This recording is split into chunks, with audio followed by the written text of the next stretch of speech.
There's nothing cinematic about a ghost ship. The wood stinks, it has been soaking for months, sometimes years, and the bilge water sitting at the bottom of the hull has turned into something between sewage and brine. It coats the air and gets into your clothes. Sailors who boarded abandoned vessels in the 18th century often described gagging before they even reached the deck, the smell hitting them from 30 yards out across open water.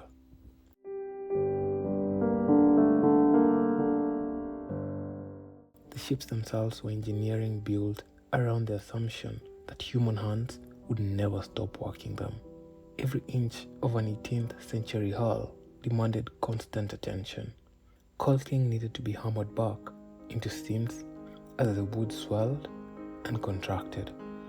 Pumps ran around the clock on healthy ships because seawater found its way in regardless.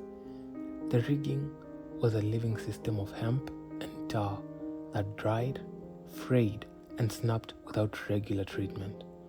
When the crew disappeared, all that stopped at once, and the ship began consuming itself.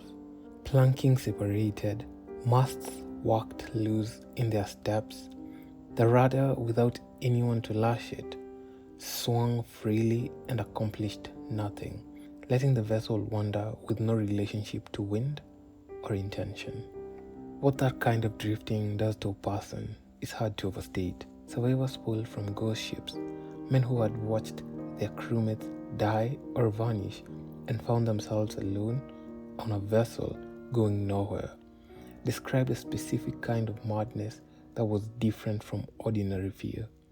The horizon looked the same in every direction. The ship moved but never arrived. The bleached timber all around them, white and cracking in the sun, felt less like a vessel and more like a skeleton they were trapped inside. Several accounts from the period describe men who stopped speaking, not from the physical injury, but from something that broke in the act of waiting for a destination that never came.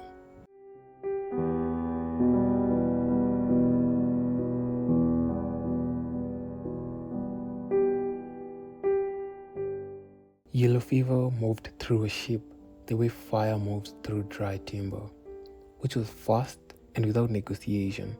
A crew of 30 could be functionally destroyed within a week. The fever came fast, with chills and back pain, ordinary enough that men kept walking through the early stages, which is exactly how it spread so efficiently in the cramped quarters below deck.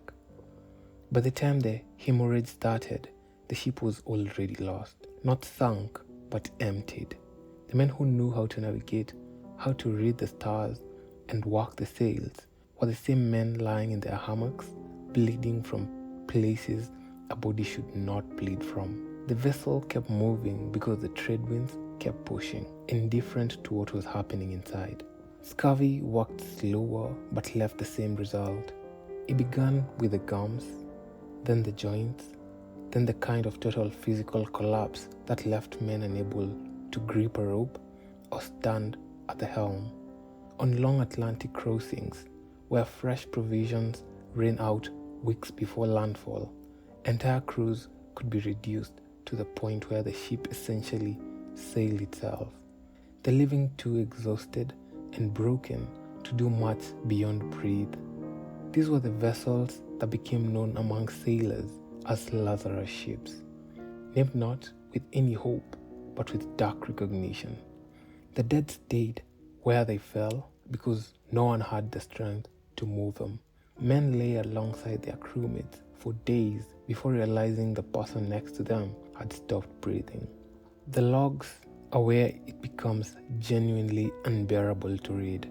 A ship's log from the 18th century was a formal document written in a specific hand, recording position, wind direction, speed, and the state of the cargo. The handwriting in the early entries is controlled and consistent.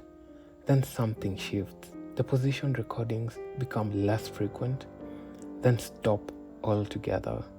The entries get shorter, the penmanship deteriorates, letters losing their shape, words crowding together, or trailing off the edge of a page.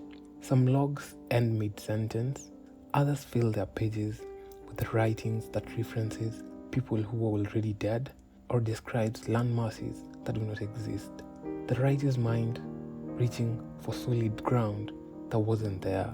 One entry found on a recovered vessel in the Caribbean simply repeated the same latitude figures across 3 consecutive days, written in a hand that had clearly lost its grip on what the numbers meant.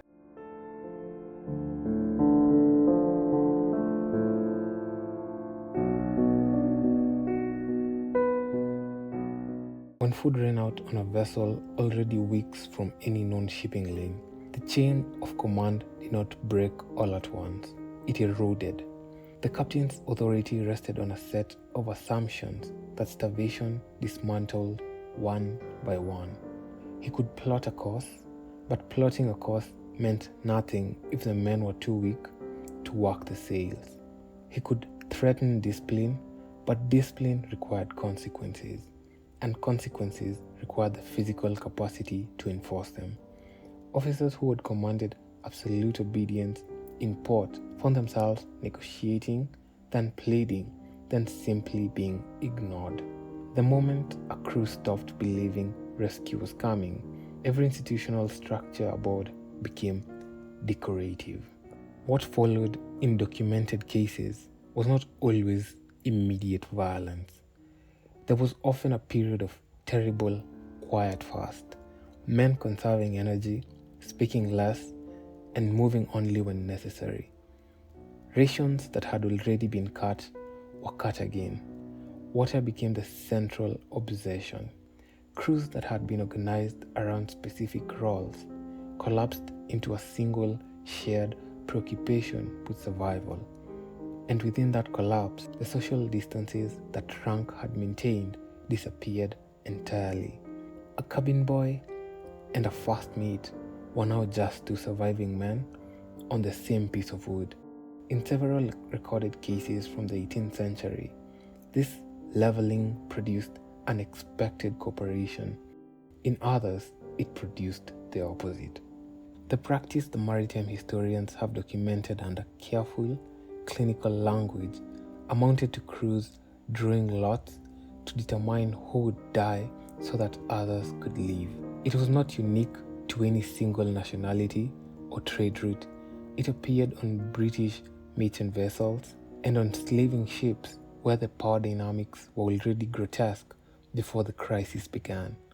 The custom of the sea, as it was legally termed in later centuries, had informal precedents throughout the 1700s, understood among sailors as an unspoken emergency protocol that no one wrote down because writing it down would have required acknowledging it. The men who survived these situations and made it back to port rarely spoke about what happened in detail, and when they did, courts and admiralty officers often chose not to press them. By the time a ship had passed through that threshold, the question of who held authority was meaningless. Captains were killed in some instances, not in organized mutinies with stated grievances, but in sudden, exhausted violence that had very little ideology behind it. Men who had served together for years turned on each other over a cup of water or the suspicion that someone had eaten more than their share in the night. What the historical record shows across enough of these cases to constitute a pattern is that the social order aboard a ship did not dissolve into chaos but into something more specific, a ruthless and unsentimental arithmetic where the only question anyone was still capable of asking was how many days a particular decision might buy them. Thank you for watching. Until the next one.